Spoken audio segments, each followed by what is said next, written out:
Welcome to RGBA, Colorful Tech News and Reviews. This is episode 61. My name is Alexandre Valliere-Lagacé, and I'm joined by my co-host, Tyler Ménard.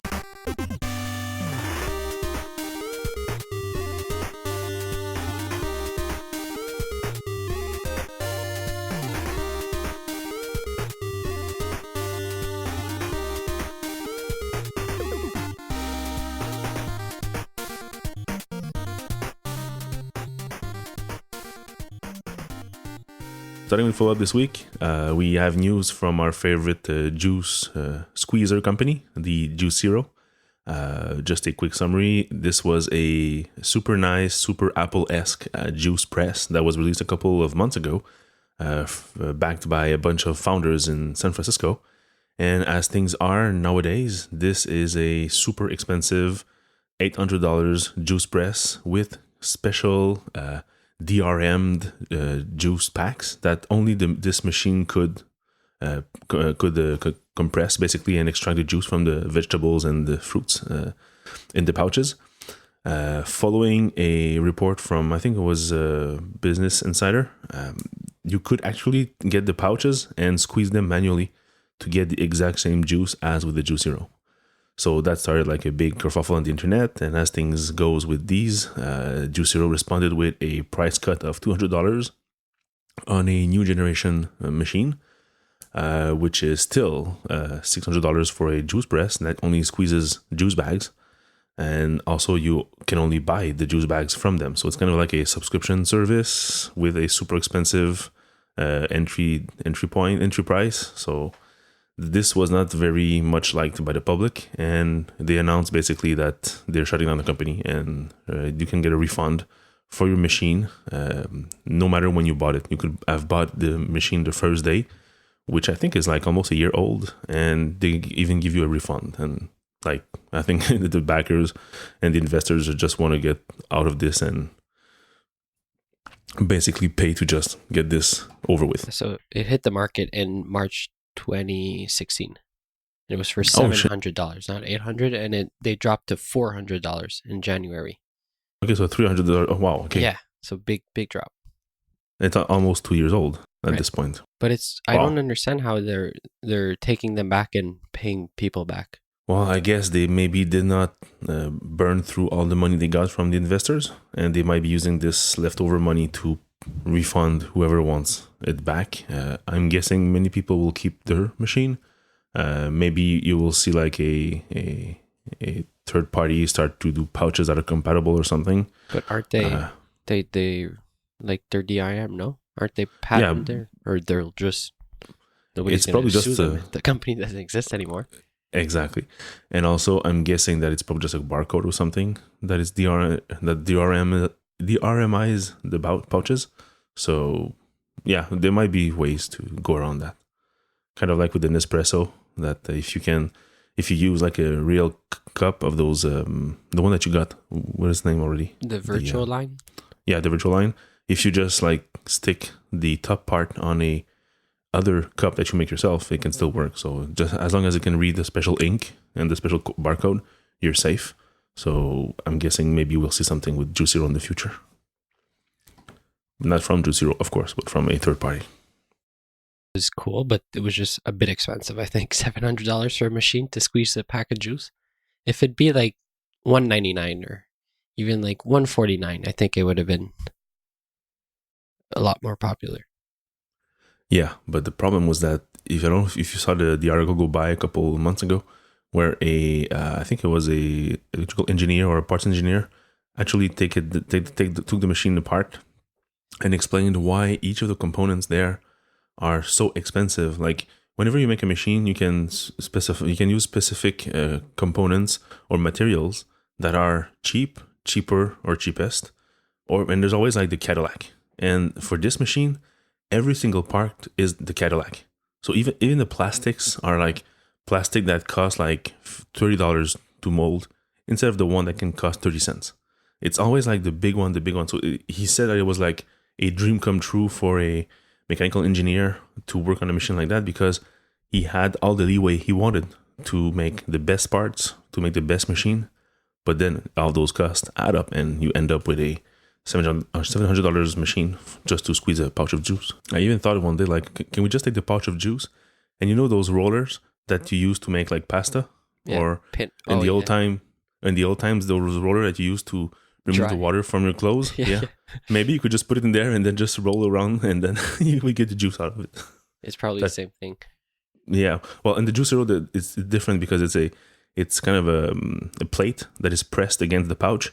So it needed like a super strong motor because the pressure required per inch was very high, but you had a big surface. I think it was like 14 square inch or 16 square inch. So you need like 16 times the same strength as you would need just to press like with your thumb or whatever. So yes, in your hands, you can like squeeze very hard and get it out. But the machine to do the same thing on the whole surface needed like, I think it was 2,000 pounds of pressure or something. So in such a small machine, it was pretty impressive that they managed to do it. But the concept, the way they made it, it doesn't work. It's way too complicated for nothing. So moving on, we have a big bit of news this week. They announced it on Thursday, I think. A new iPhone event. The next iPhone event is going to be held at the Steve Jobs Theater. So at the new theater that's on Campus 2, Spaceship, or however you want to call it. The announcement page is pretty, not boring, but plain. Usually they always have like this funny catchphrase and people try to make stuff out of it and what's going to happen. What does this mean? It's just saying, let's meet at our place. Please join us for a first ever event at the Steve Jobs Theater in Cupertino. And there's no funky logo. There's only a funky Apple logo, and that's it. There's not much we can read out of this one this time. So we're expecting to see the new iPhone and Apple TV 4K and maybe a new Apple Watch. Other than that, that's pretty much the rumors, but I think it's just a typical September iPhone event.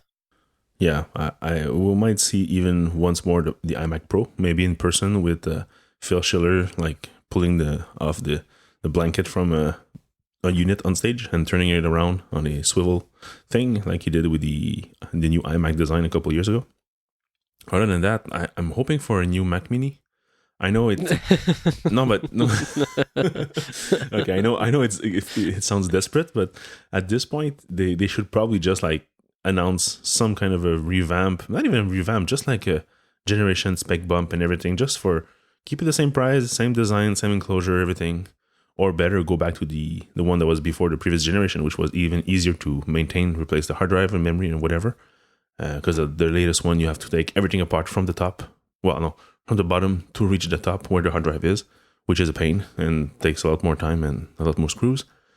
So yeah, just a simple Mac Mini change. Other than that, like you said, iPhone, watch.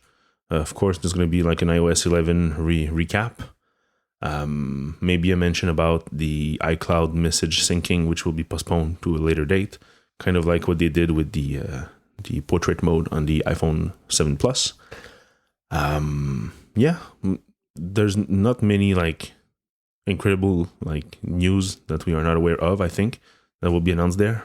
The only thing that they could really amp up for us would be in the Mac Pro teaser video, which I'm hoping we'll get. The last teaser video we got for the Mac Pro when it was the cylinder was announced, it was amazing, and they didn't have much to show. Like it was just the video and a couple of sentences about that, and more to come or later this year or whatever. We'll give you the details, but they should do the same thing for the new Mac Pro. When is the new Mac Pro due to be released? Well, that's the hard part. From what the journalists that went to the secret meeting gave, they kind of said like this year / in a year, kind of, which would be like up until next spring.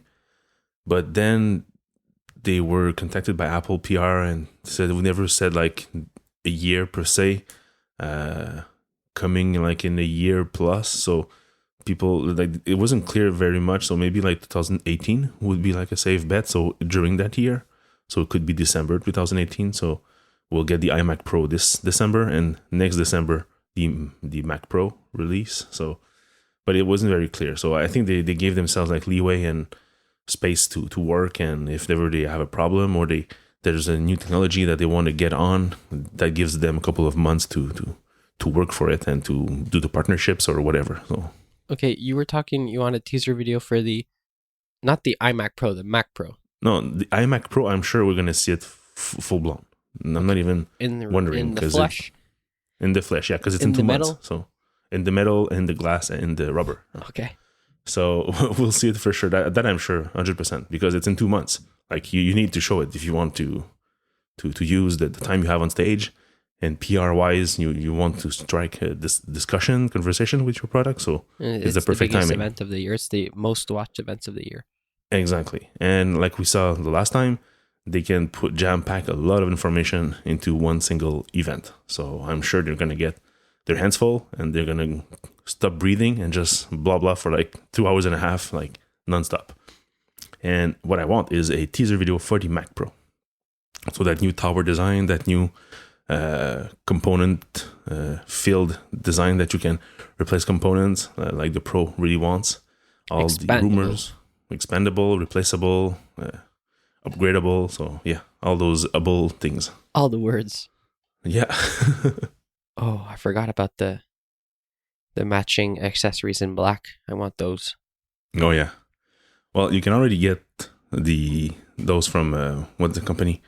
Colorware. Yeah, from Colorware. Yeah, so they're super expensive though, but that's because they don't put like a plastic on it. They basically take it apart and they spray paint it, and then they reassemble it and ship it to you, or you can buy directly from them. So that's why it's expensive. It's a super lengthy process. But from what I've seen on MKBHD's video from a couple of years ago, and I think he still has it, like his black compact wireless Apple keyboard with red accents is still pristine and looks amazing, not even today. So they know how to make their stuff. So moving on with Siri. Siri is now moving from under EDQ's governance to be under Craig Federighi. So this was already kind of known, but now it's official. Apple updated their responsibility page. What do you call that? Leadership page. Leadership page, yeah. Sorry. And you can clearly see that now Siri is under software engineering. So iOS, macOS, and Siri. So that's why you probably saw a bunch more intense releases here and more work towards making the product something that can be used, but also like consumed by developers or available for developers for more featureful. Nothing bad about EDQ. He's more of a product guy. Here's a service, you use it as it is, and that's it. But like we know, Craig Federighi is a developer, and he can see all of the nice features that this can provide if you open the gates to those new ideas. So that change of mentality has already shown this year, and it will probably continue to grow over the next year. Yeah, they're both. Just to recap, EDQ is a senior vice president of Internet Software and Services, and Craig Federighi is senior vice president of software engineering. So it kind of makes sense to have Siri under Craig instead of Eddie. Yeah, if you want more than just something you can use by pressing a button, if you want developers to participate, to grow the features. So that's why it makes a lot more sense. They're taking everything away from EDQ. The App Store, Siri. Well, it makes sense because it's not just here's something relatable to partnerships and whatever, because EDQ is the partnership guy. He's the one that negotiated the contract deals with the music industry and set up all of the iTunes store the way it is now and the way it was ever presented to us, and all the back discussions that happened. He was there, he was involved, he was negotiating and everything. So that makes sense at the first, but now everything is already in the open. There's not many deals to strike, and there's probably already a team for that at Apple. So it's not necessarily him directly. So why not take those tools and allow them to evolve, to add features, to be something greater than what they ever was? And what more perfect person than the guy leading the software engineering? So that's why it makes sense to go under Craig. And in worst scenarios, they just add more of a middle management between Craig and the developer if there's too many products, and he can manage it like that. It's the order of this page. Oh, that's probably Apple PR. Because that's kind of like a window into Apple, so kind of a way. So you want to present that in the best possible way. So do you miss the touch bar on your Mac? Or are you happy without it and you can live your life without it? I can't really miss it because I've never had it. So, but from my guesses, or I'm for my purchase because it costs so much money. So no, I'm not missing the touch bar. It's a bit better this year. The price difference is not as wide as last year because there was a small price drop. But yeah, if you want to get the touch bar, it's still like a bigger investment you have to put in to pay for it on the 13-inch. Chuck von Rosbach basically posted an article this week about him being primarily on a MacBook Pro with touch bar, and now he moved back to an iMac 5K for the home office. So he was wondering, how will this affect his daily life? Will he miss the touch bar? Will he miss the Touch ID? And in the end, let's give that a very, very brief summary. A touch bar, not missed at all, and not at all. And it's just a little bit for the Touch ID. So I understand that this makes sense. When I had my review unit of the MacBook Pro with touch bar, with the only thing that I was like hoping for was that Apple would leverage that Touch ID for everything, and it was not even the case. Most of the system pop-ups still ask you for your password. So except for one password and a few things here and there, it was mostly like type your password every time, and rarely would I use Touch ID. So that's why I'm guessing he's only missing the Touch ID just a bit, because it's not used system-wide for everything yet. When I bought my computer, it was $400 more for Touch ID, Touch Bar, and 2 extra Thunderbolt C ports. Thunderbolt 3. And now I think it's $200 now, no? I'm not sure. I'd have to double check. But a lot of people are having problems with the Touch Bar, and the MacBook Escape was like relatively good, so I don't regret not taking the Touch Bar. Yeah.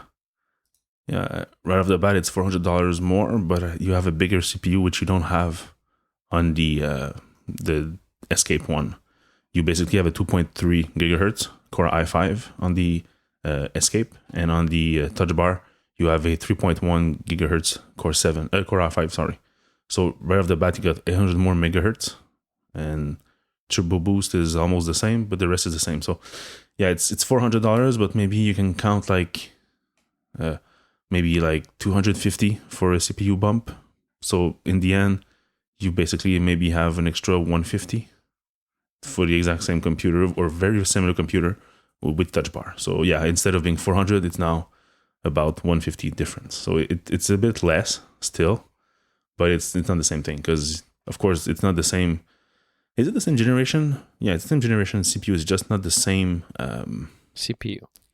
Yeah, about the product number. It's not the same models. Right. It's probably maybe using more battery or something, or maybe it's better optimized to use. No, it's still only like the Iris Plus. Yeah, it's the Iris Plus graphics 650. So you have a small bump also, I would say, on the graphics side. Still not a dedicated graphic card, but still it's a bit better. And I don't do much that's CPU intensive, so it was not worth it for me. Yeah, that's one thing. We'll probably have to circle back maybe at the end of the show or another day. My woes that I had yesterday, where I was crying to the sky. Why didn't I have a 15-inch quad core? I needed those CPU cycles so badly. Okay, so about something that we do not need badly, and that we are not in need at all at this moment, is an 8K television. Sharp has announced that they're going to start selling those 8K monitors this year. So starting with Japan, and then China in December, and Taiwan, and then Europe in March 2018. So we are barely touching 4K HDR content nowadays. Netflix has some, but it's super compressed. I think there's other services that are starting to pop up with some content in 4K, not even HDR. And now Sharp is already pushing the next boundary, which is 8K. And right off the bat, we have zero content on that. is YouTube 8K now? I think they have an 8K thing, right? But I think you can't see it if you're not on an 8K monitor or something stupid like that. Yeah, or you need a special GPU or something. Because I think Chrome has access to the GPU and uses that for the 8K content. So yeah, there might be a way to do it, but still, like you're gonna be able to watch like 12 videos on YouTube that are 8K, and the rest of your content, there's no Blu-ray in 8K. There's no services like Netflix that you have to subscribe to that are 8K. So it's basically nothing for now. So the only the movie industry that's shooting in 8K right now to downscale to 4K or something, or just shooting big 8K movies, they're the only one that's going to use it. Yeah, well, it's exactly what MKBHD does with his video. He shoots in 6K, and then that allows him to zoom in. Kind of like when Casey Neistat does his vlogs, you usually have jump cuts, and between cuts, he zooms and zooms back, so you just see his face like closer, then he goes back. Casey did it with his lens, just by zooming and zooming out and doing jump cuts between those. But what MKBHD does is he films in 6K with his red camera, and then that allows him to do some panning and some zooming, all that without going under 4K. And when he's finished, he releases the video in 4K resolution, and they're full resolution. And also what I heard is that it's better to film in like high resolution, because when you downscale, you actually have a better color rendition. Because what happens is often when you film and you have all those pixels, each individual pixel is not necessarily the right color. And when you downscale, it does an average of 4 pixels to 1.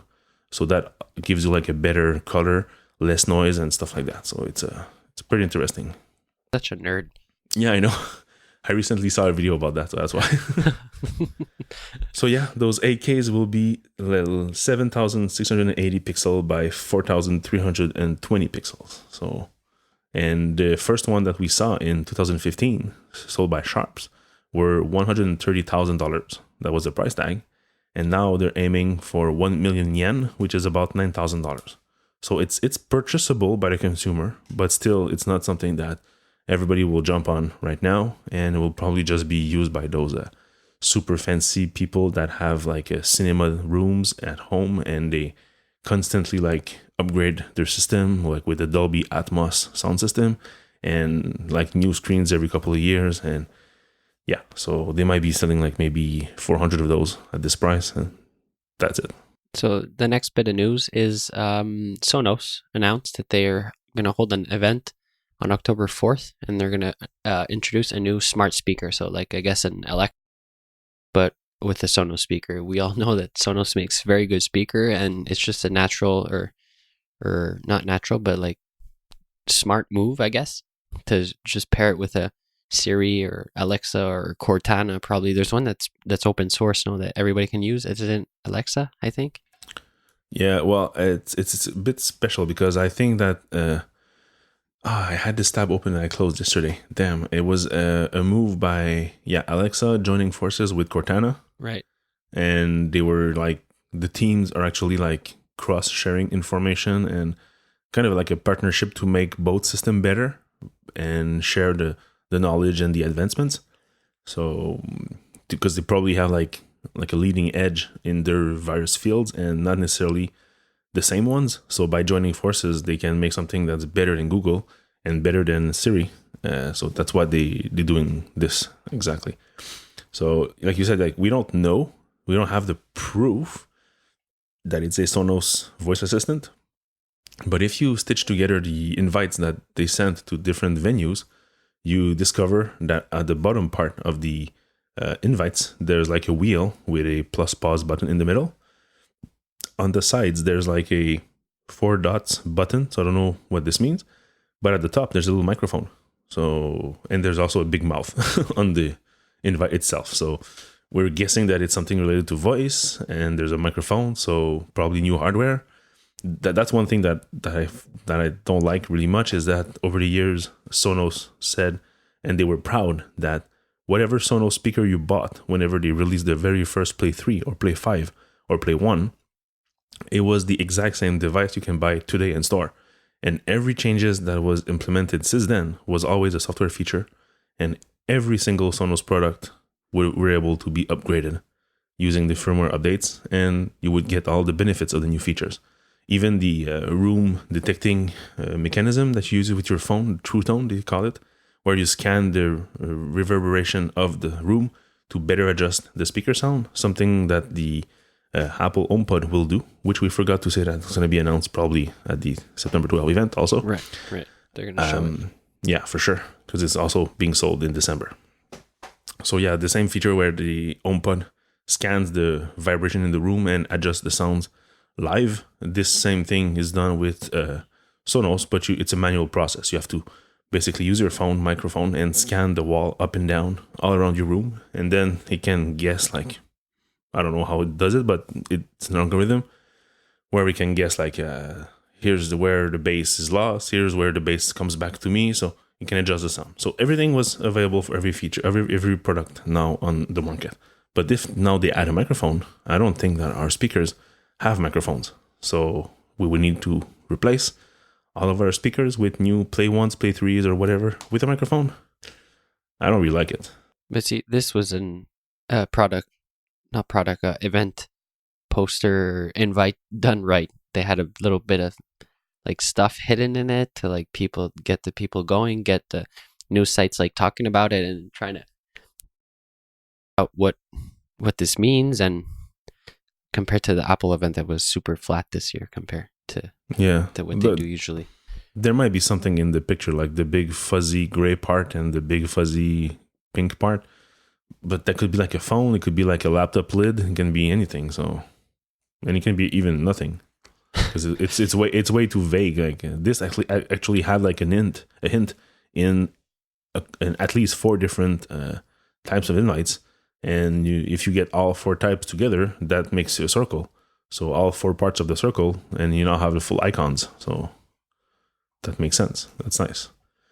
And we'll see. I'm hoping for something that like another device that you can buy that transforms your Sonos speaker into smart speakers, and not per se like a new Play 1 and new Play 3. Because I got a friend at work who's as geek as me, and he actually has the whole sound system for his home cinema using Sonos product. He has a play bar, he has 2 Play 1s in the back, he has the big subwoofer, and I think he said that cost him like $2,000. Like, you don't want to replace that with 5 new speakers. Like, it makes no sense. Like, you need like to be able to use that, still use it, and still get new features, and maybe have a little puck that's a separate device that can hear your commands and use the speakers to speak the response. That would make sense. Like a bridge or something. Yeah, because they already had the bridge system in the past when it was not able to do the wireless syncing between devices by itself. You needed like a third, not a third party, but like a third product to do the bridge. But now over the years, they made their system better, and it's not needed anymore. So I hope it's the same way. So moving on to Rumor Corner, we had a couple links that we kept from last week. The first one was that Apple supposedly readies a $1 billion war chest for Hollywood programming. So we know how good the reception was for Planet of the Apps, and now the carpool karaoke. Yeah, I don't know if you listened to it. No, yeah, I listened to one episode of Planet of the Apps. Yeah, me too. I never even got to the second one. I think I downloaded it, but I never like actually pressed play. So it's not for us. So yeah, now Apple released $1 billion war chest. This can seem to be a lot of money, but if you look at other companies like Netflix, that for 2017 they had like $7 billion of money invested in 2 different, either buying shows or producing shows or hiring special people to write shows that they wanted to write. So yeah, it's interesting. I hope to see more. I hope to see something more diverse. People are hoping that sometimes it becomes the new HBO, so more adult-oriented content. I don't know if Apple's going to go this way. No. But you could still... You're going to ask me to guess, I'd say no. They're not going to turn into HBO. Yeah, before going that route, they can still do like the drama stuff. They can still do the humor stuff. So like a fun... Stuff. Yeah. Well, Netflix, there's still like more violent shows like Marco Polo and stuff like that, but still, the very basic they can do it. Still do like some kind of a sitcom, maybe some kind of a show that's still funny, maybe something that's sci-fi, and like before going into the more adult like violence or sex oriented content. Keep that for next year. And then the second bit of rumor we had was Google is paying Apple $3 billion to remain the default search on the iPhone. That seems like a lot of money. No? Well, from court documents, we had confirmation a while back during that Apple versus Google war that Google was paying Apple $1 billion per year just to be the default search engine on the iPhones. So that's good. That we know. Now it became $3 billion. Yeah. And is it like per year, or is it like, that's the part I'm not sure. I think it's per year. So that's a lot of money. But then again, it's a lot of devices also. Like, I don't know how many devices are currently like working order and using Google. So for sure that gives them like a lot of data, and that's very valuable. But I mean, even if they put the default as Bing, how many people would? Well, not most of the people, all the geeks for sure. But I'm guessing that maybe 70% of them will stay with Bing because they don't care. It's just the one that you search and you get your result, and that's it. Most people don't think they can get better results. And most people don't also say, I saw something, I'm going to look for it. I know it contains this and this words, or this and it's about this or this. And they're going to like test and see, the results could be better. Like, they won't think like that. They're just going to say, okay, search for this. Okay, first link, click, it's done. So it's it's a lot of money, but still for Google, it's worth it. I'm thinking. And also people that will like keep Bing is people that just search and it always falls in the first result. Like they're looking for somebody's name and they want the Wikipedia page, or so they're looking for this company's website and they still type it in Google instead of. So it's always going to be the first result. So they're not going to see a difference. They're just going to see a difference in the interface, but they're going to be saying, "Hey, new iOS has a new search thing," and that's it. Yeah. And if ever Bing was to pay $4 billion to Apple to get in line first, I'm sure they're going to redesign their search in mobile to be very similar to Google, so that people won't be like offended by the change of color or whatever. So as long as they keep DuckDuckGo, I'm fine. Yeah, I'm still using Google. I'm just too used to it. So there's plans for a 4K Apple TV that we kind of know about it a bit. We've seen stuff about this, but now the latest rumors are really that Apple is going to push strongly for the living room, if you want. So there's an Apple TV coming up with 4K support, hopefully the same size, but there's also 4K content. There was already somebody who was able to see from his iTunes purchase list a little 4K icon next to the movies he purchased. So that was probably like a unwilling leak that came out of some developer build on Apple server. But so 4K content for sure. Oh, I'm really hoping it's a 4K content, but it's like using maybe HEVC codec instead of the H.264, so that the file size wouldn't be much different. But you can also integrate all the HDR stuff, which is, from what I heard, because I still haven't used a 4K TV for a very long time, only had like a review unit from Vizio a couple of months ago, and it was not their top of the line, it was like their bottom of the line, basically. And people say that the 4K, you don't see it, because most living rooms, you're at a proper distance that you don't see the pixels at 1080p, so you won't see the pixels at 4K for sure. But what is striking the most is the actual contrast of the picture and the color variation you get with HDR. So that's what people say, ooh, this screen is different. It's much better. I don't know how, but it's better. So that thing I hope will be included into Apple's compressed files for 4K. So that would be the big difference for me. Yeah, I don't have a TV. I have one TV that's kind of flaky that I'm like torn. I'm happy that it's going to break so I can get a new one, but I don't want to spend for a 4K TV like now. I don't know. Well, yeah, it's still very expensive, so it's not necessarily the right moment to jump in.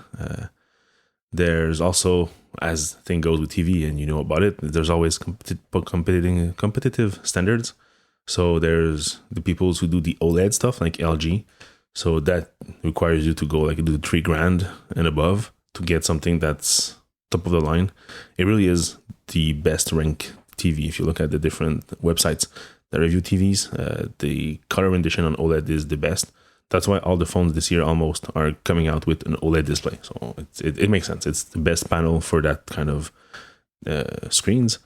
But then again, you're paying super expensive. If you go back to regular LEDs, then you have XLED for I think it's Vizio who brags about their new LEDs. Then there's something similar with Samsung and LGs, which are also LEDs, but like a new generation if you want. And there's a bunch of geek name added to that just so that it's it's different, not the same, but it's better, whatever. So yeah, it's hard to make a choice, and it's hard to get the best one, to get that that when you got from standard to HD, you noticed right away the change. It was like, wow, this is like amazing. It's way more detailed, and that was like just 720p from 480, so it was just a double in jump. But now from 1080p to 4K, you don't see the difference basically, unless you're standing like 4 feet from your screen. Which most people don't. So that's why you don't see the difference. But if you want to get that big oomph of, wow, this is different, you need to leverage all the new color things, all the new color palettes and everything, the new contrast. So that's why they push hard on their XLED or whatever technology they provide. So, and then again, it's still hard to find the best one. You can still get good TVs in the $2,000 range that might give you that oomph effect. But if you really want to make the jump, either you jump with a big investment or you wait maybe 2 more years so that every service like Amazon, Hulu, iTunes would all be 4K and 4K plus plus with HDR stuff, or you pay the big price now. So that's basically your solutions. So moving on to Review Corner. This week, there's 2 devices I want to talk about. The first one is the LG G6, which is not a super recent phone. It came out a couple months ago, but I was able to get my hands on one for a little while. And why did I want that is for one single reason. The screen is the new 18:9 ratio, which I hate because it's 2:1. It's not 18:9. It makes no sense. It's a 2:1 ratio, so the screen is twice as wide as its high. It's wide twice as high as its width. So, and also it has rounded corners, and it's an OLED screen. And basically it's the new form factor that people are saying that we're going to get with the new iPhone. So basically it's almost same size as the non-plus type of phone, but you have a plus size of screen in there. So I was very curious about the screen ratio and the basic hand feeling in your hand of how well can you hold this phone, and can you get like the same benefits of a big screen in a not so big package? And the answer, yes, it's very amazing. I don't care about the rounded corners. This is more some aesthetic decision than anything else. There's no notch in this device. It's basically just a rectangular screen, but the ratio is pretty nice. It allows me to have more content on screen, and I'm not sure I like it more than the plus size, but it's very close. If you would tell me like the iPhone like 7S doesn't come into that big size and there's only like a 7 with this screen format, I would say, okay, I'm going to get used to it. And it's not just by changing resolution or size you eventually get used to it. This would be a very easy way to get used to it. So this has nice features that are included. There's a nice selfie cam that is wider, so that's nice for your selfies. The camera is pretty good. The overall design is pretty nice. The touch sensor for your fingerprint ID is in the back, like in the Google Pixels, but it's also like the power button, so you have one less button to be scared about or to worry about. So that's nice. The Android customization are, I would say, minimal. Like it's their custom UI, but it's not that bad, and it's pretty fluid, so that's pretty great also. Performance is very nice. Launching apps, switching between apps, moving around in the UI, it's pretty nice. So I have nothing to say about that. The screen is also HDR10, so it's one of those HDR technologies that are standard by the video industry. So if you have eventually content that is HDR compliant, more than just the UI, you can use that and you can benefit from this. Sadly, it's not a Google Daydream compatible, so you cannot use that phone into your Daydream headset. You got a couple of choices of colors also. The back is kind of like a brushed aluminum, so it's pretty nice. USB-C. So yeah, the one thing that's weird is that it has an headphone jack, which I thought would be gone nowadays, but no, it still has it. We now know that the LG V30 is out, and it's kind of like this model of phone, but with all the nice features and even better stuff. So this LG G6 was kind of a half step, if you want, between like base model and high-end model, and doesn't have all the features, but the LG V30 has all the features. So yeah, I gave it basically 80%. Gorgeous display, great performance, great wide selfie cam. The screen ratio that's different is refreshing, and it's a good first generation for that kind of technology. No Daydream compatible. The fingerprint button is like a button, and instead of just being touch, like you cannot just glance on it, you have to press it, so it's not as good, I would say. I prefer still the non-button-esque thing on the Google Pixel. Moving on to the Google Home. I got a Google Home for review also. Sadly, I had to give it back, and just like the very next couple of days, there was an update that allowed you to make phone calls just by saying like call mom, and then it would call your mom. So I was not able to test that, but I was able to use it for a couple of weeks as a digital assistant, if you want, voice assistant. So the design of the device is great. Google has good designers for products and has had them for a while. So I know people say that it's like a hair freshener and they don't like the look, but sincerely, I really like it. Even by being placed somewhere in my house where I can see it every time, I don't feel it's ugly or it's in the way or whatever. So no, it's pretty nice. The LEDs on top also react when you speak to it and when it's listening to you. So you still have a visual feedback, so that's great. There's only one button on the back, which is a mute button, where you can mute the microphone. So it does not listen to the trigger word. So that's pretty nice. Cable is nice, and you can even detach the bottom part to expose the speaker, because of course, as a geek, I have to look into the device and see what's inside. And I took a couple of pictures where you can find them on the It's a Pixel review. Links will be in the show notes, where you can see the different woofers on the sides. And yeah, so that's pretty cool. It all sticks with a magnet, so you don't have to remove any screws. It's basically just you try to line it, and by itself it's going to attach to the proper position. So that's great. Setting up is very simple. You just follow the onboarding assistant, and it gives you a couple of hints of try this query or this query, and it really works well.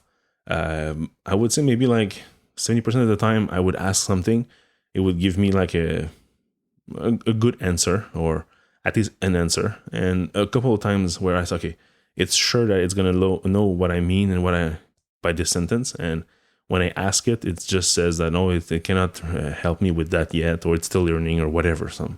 Some dummy error message that says it cannot help. So that was the bad part. The controlling of your smart device part is very nice. It's actually much faster than I expected.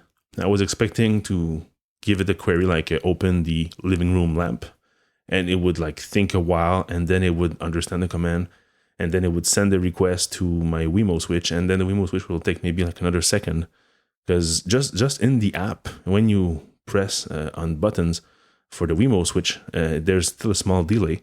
And the Google trigger is basically the same delay. I was expecting like twice the delay or maybe 3 times the delay.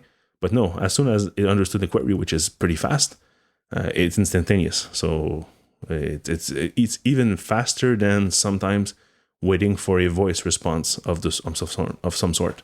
So that was pretty impressive. So I don't have many smart devices like that where it can interact. but I was able to open and close my house lights from the front. I also have like a lamp which I can turn on and off. So that was pretty interesting.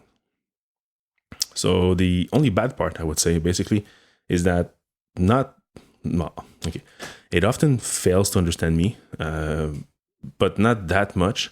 I had it set in French, so in Canadian French, which is the only one that supports this language. That's pretty nice. And even the answers, you can see that it answers you back with a French Canadian way of speaking. So that's pretty nice. But for kids, it's very hard. Like my son, even though he's standing like 2 feet from it and speaks loud and clear, they still have like problems understanding kids. For some reason, the way that they speak is not as clear for the cylinders. So that was the bad part. So one of the worst thing that happened with this little cylinder is often people were like pissed about it because it would just fail, but silently. Like you would say the trigger word, it would put the LED on, and you would see the little animation where it's listening to you. You give it your query, which could be a short or long query, and then it would think and just nothing. Like no error message, no response, nothing. Then you would try again, the exact same sentence, and it would work. But that happened like quite a lot. Like I would say maybe like 10 to a good 15, sometimes 20% of the times, where you would give it like a bunch of queries like in a row, and for some reason one of them would fail. So 1 out of 5, 1 out of 6 would fail, but silently, which is the worst because you're expecting that this voice interaction is both ways. I would prefer to get like an answer that says that it cannot do anything or doesn't understand what I said, and not just like silent fail. That's not the best thing. You said your kids, they can't talk to the cylinder, right? Can they talk to Siri? No, it's the same thing.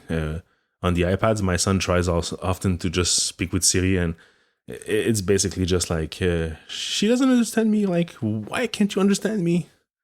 And then he's like trying to speak with a French accent and just hoping that it's better, but it doesn't get better. Like it's I don't know, kids' voices or kids' pronunciation is not great. Mine is awful, but kids is for some reason even worse, I would say.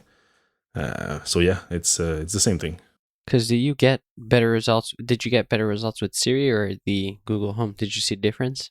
Yeah, whenever you ask it for knowledge questions, like what is this thing inside that, or what's this, I don't know, this president or this city, or what is the like capital of this country? Yeah, think of Google Home as a bigger and better like encyclopedia than Siri, and you can get like much better results and faster also.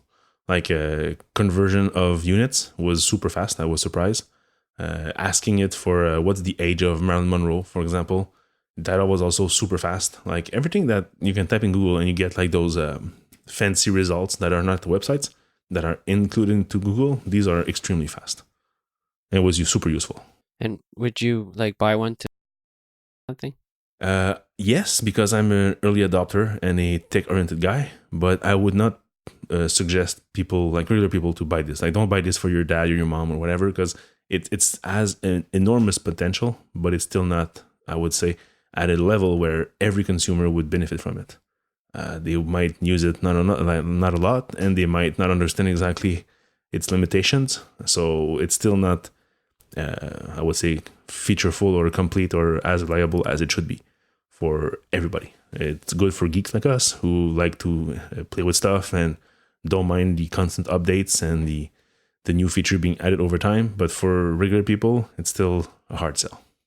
So I gave it basically 75%. So the design, setup, onboarding, price, everything was very nice. The compatibility is not that great. There's still a bunch of smart devices that are not compatible. So it's not the same level as Alexa, which is much better. And the performance, I give it a 6 out of 10 because there was a lot of failure to understand me, a lot of failure to do very simple things, and a lot of silent fails, which I really hated. So yeah, so it's a good base product. It has enormous potential. It's just not there yet. Maybe I'll give it another year or two, and then you would probably get something that's very good for anybody. All right, so that was it for episode 61 of RGBA. You can find the show notes at rgba.fm/61. You can find us on Shownotes. You can find us on Twitter at _RGBAfm. You can find me on Twitter at Vallier, Vallier, yes. And find me at Tylerman, RTYLERMENARD. Have a nice week. Have a nice week.